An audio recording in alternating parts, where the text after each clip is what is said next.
अब हम दो बिंदुओं के बीच की दूरी का सूत्र डिराइव करेंगे। इसके लिए हम सबसे पहले क्या करते हैं, एक्सिस खींच लेते हैं, दो एक्सिस खींचते हैं। एक एक्सिस है हमारे पास एक्स एक्सिस और दूसरी एक्सिस है हमारे पास वाई एक्सिस, और इसका जो ओरिजिन है ये है हमारे पास O। अब हम क्या करते हैं, 2 पॉइंट्स लेते हैं।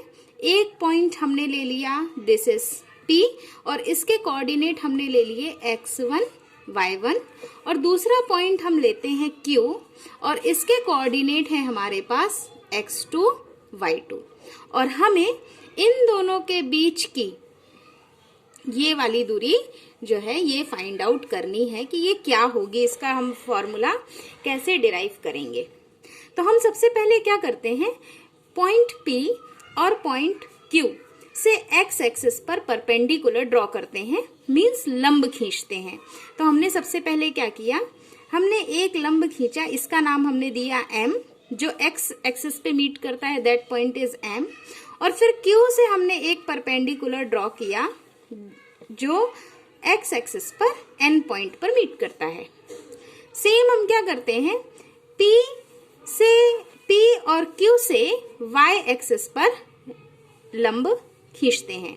तो ये हमने एक यहाँ खींच लिया और दूसरा लंब हम Q पॉइंट से y एक्सिस पर ड्रॉ करते हैं, और इसके नाम हमने दे दिए S और T। अब हम जैसे हमने लिखा था ये x1 x के कोऑर्डिनेट होते हैं, और जो y1 है इसको बोलते हैं कोटि जो y का कोऑर्डिनेट होता है। तो जो फर्स्ट है वो x1 है, मतलब जो M पॉइंट है उसकी ओरिजिन से दूरी x1 हो जाएगी, तो ये हो गई x1, और जो y1 है ये कोटि होती है, और कोटि जो है वो ओरिजिन से y एक्सिस पर होती है। तो O से लेके S तक का जो डिस्टेंस है दैट इज y1, ये हो गया। अब यदि ये वाला डिस्टेंस y1 है तो ये वाला डिस्टेंस भी क्या होगा, y1 होगा। तो हमने लिखा कि this distance will be also y1।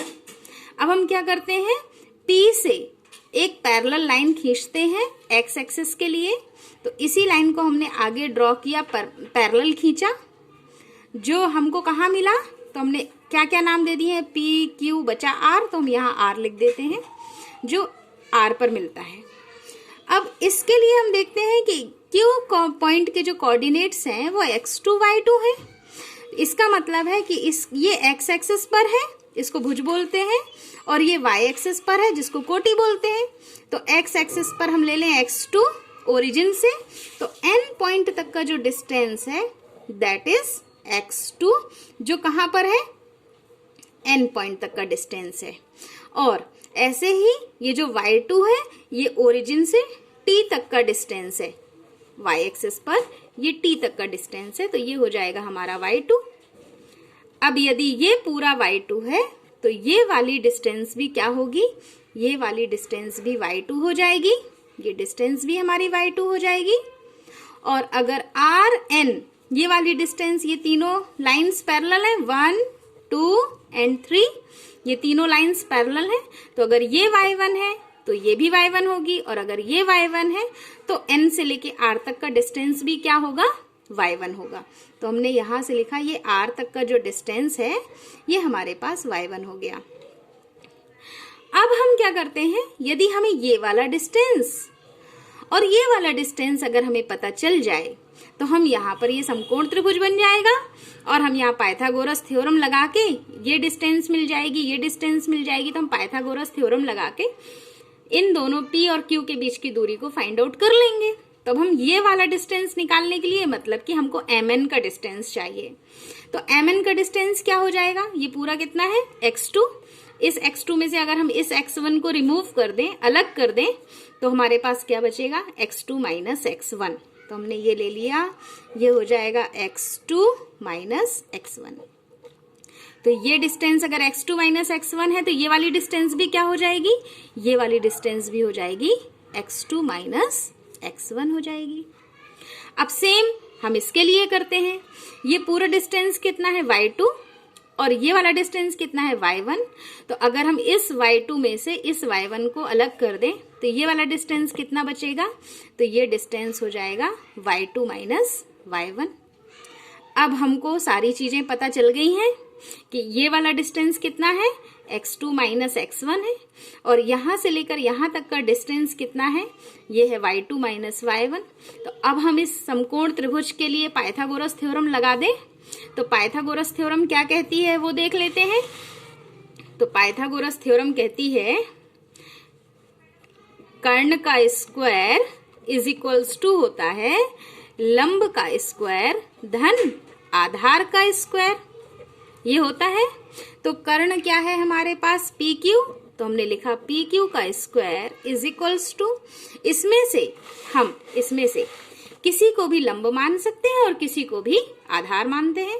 तो हमने इसको लंब मान लिया, इसको हमने आधार मान लिया।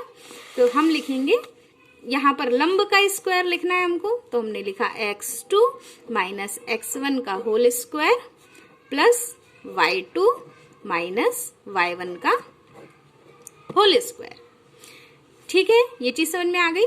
अब हम स्क्वायर हटा दें, और स्क्वायर हटाते हैं तो प्लस माइनस अंडर रूट लगता है, तो हम प्लस माइनस नहीं लगाएंगे, सिर्फ अंडर रूट। ये हो जाएगा हमारे पास x2 माइनस x1 का whole square plus y2 minus y1 का होल स्क्वायर। ये हमारा फॉर्मूला दो बिंदुओं के बीच की दूरी का निकल आया। वो दो बिंदु कौन कौन से हैं, PQ है, और PQ के बीच की दूरी का फॉर्मूला क्या है, x2 माइनस x1 का whole square, x2 minus x1 का whole square plus y2 minus y1 का होल स्क्वायर।